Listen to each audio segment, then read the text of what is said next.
आप्टे ने भी कहा है कि राज्य के अंतर्गत होने वाला कोई भी परिवर्तन वस्तुतः प्रयोगात्मक पद्धति के ही अंतर्गत आता है।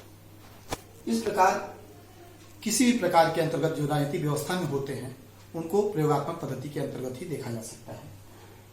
प्रयोगात्मक पद्धति की अपनी कुछ सीमाएं हैं, जैसा कि पहले ही बताया जा चुका है। क्योंकि राजनीतिक विज्ञान में प्रयोगात्मक पद्धति उस अर्थ में प्रयोगात्मक नहीं है जो पदार्थ विज्ञानों में होती है। इसीलिए पदार्थ विज्ञानों में जो प्रयोग होते हैं वो नियंत्रित परिस्थितियों में किए जाते हैं, लेकिन राजनीतिक विज्ञान में परिस्थितियां नियंत्रित नहीं होती। दूसरी महत्वपूर्ण सीमाएं जो इसकी होती हैं कि राजनीतिक शास्त्र में, राजनीतिक विज्ञान में प्रयोगात्मक चीजों का पुनरावृत्ति नहीं की जा सकती।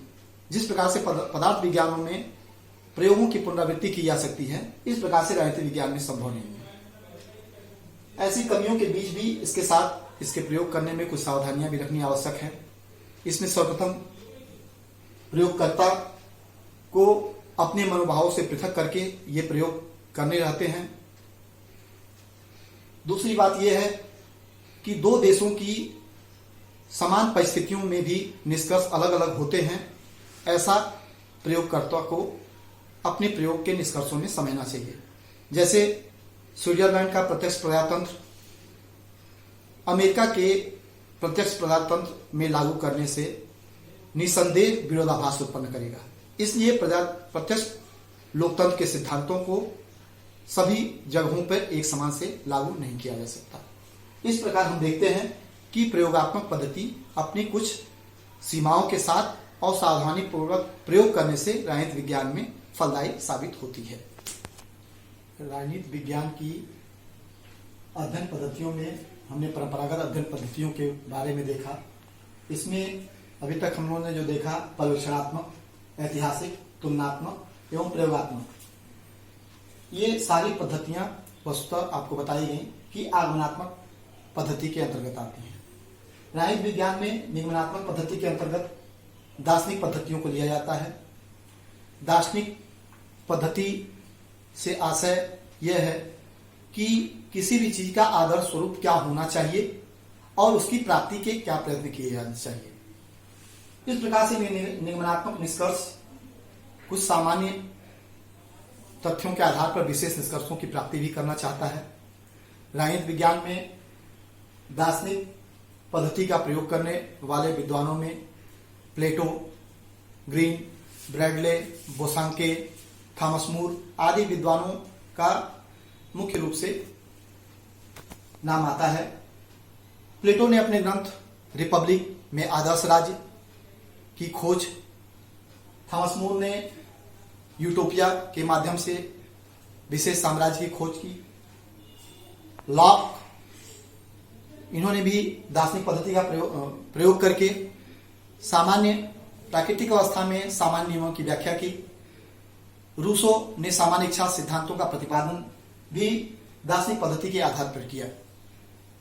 वस्तुतः दार्शनिक पद्धति ने राजनीतिक विज्ञान में को नैतिकता और तर्क के आधार पर आदर्श की प्राप्ति में अत्यंत सहयोग किया। दार्शनिक पद्धति ने आदर्श तत्वों की प्राप्ति की खोज में राजनीति को का रुख मोड़ा।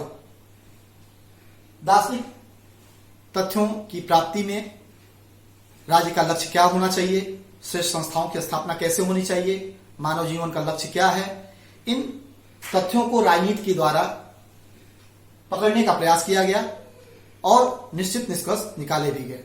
आज राज्य का उद्देश्य चाहे लोक कल्याणकारी का हो या समाजवादी का हो, वास्तविक रूप से आदर्श की प्राप्ति करने का प्रयास किया जाता है और यही दार्शनिक पद्धति की मुख्य विशेषताएं भी हैं। नैतिकता से जोड़ने का भी एक प्रयत्न राजनीति को दार्शनिक पद्धति ने किया। इस प्रकार दार्शनिक पद्धति राजनीतिक विज्ञान में आदर्श की खोज की तरफ बढ़ाया गया एक कदम है, जो यथार्थ के साथ साथ तर्क और पूर्व कल्पनाओं के आधार पर आदर्श की स्थापना करना चाहता है। लेकिन दार्शनिक पद्धति की भी अपनी कुछ सीमाएं हुई।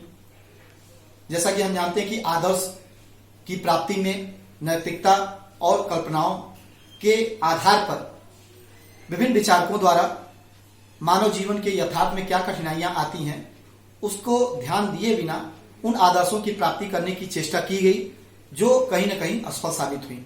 चाहे प्लेटो का आदर्श राज्य हो या प्लेटो का साम्यवाद सिद्धांत या थॉमस मूर की यूटोपिया, आप देख सकते हैं कि इन आदर्शों की जो बातें की गई वो वास्तव में यथार्थ के धरातल पर संभव नहीं है, क्योंकि मानव की अपनी कुछ कमजोरियां हैं और उन आदर्शों की प्राप्ति में ये बहुत बड़ी बाधक साबित होंगी, जिस पे विचार किया जाना अति आवश्यक है। इसके साथ ही दार्शनिक पद्धति ने वास्तविक रूप से क्या होना चाहिए इस पे ध्यान केंद्रित करके राजनीतिक विज्ञान की बहुत अच्छी सेवा की, क्योंकि किसी भी राज्य का या मानव जीवन का लक्ष्य क्या होना चाहिए एक गोल निर्धारित करने में दार्शनिक पद्धति ने बहुत बड़ा रोल निभाया और यही इसकी मुख्यतः प्रासंगिकता है। इस प्रकार मुख्य रूप से आगमनात्मक और निगमनात्मक पद्धतियों के अंतर्गत मुख्यतः ये सारी पद्धतियां कहीं न कहीं राजनीतिक विज्ञान को एक वैज्ञानिक दायरे के साथ परंपरागत दायरों के साथ मिलाकर एक श्रेष्ठ विज्ञान की और श्रेष्ठ सिद्धांतों की स्थापना में सहायक सिद्ध होती हैं। और आज ये आवश्यक है कि राजनीतिक विज्ञान में आगमनात्मक और निगमनात्मक दोनों पद्धतियों का श्रेष्ठ मिश्रण शामिल हो। इसके साथ ही साथ राजनीतिक विज्ञान की परंपरागत पद्धतियों के साथ साथ आधुनिक पद्धतियां जो वैज्ञानिक भी हैं, अनुभववादी हैं, इनका भी सम्मिश्रण होना चाहिए। इस आधार पर ही राजनीतिक विज्ञान को एक श्रेष्ठ विज्ञान का या विज्ञान का दर्जा दिया जा सकता है और मुख्य रूप से ये अपनी उपादेयता निभा सकता है।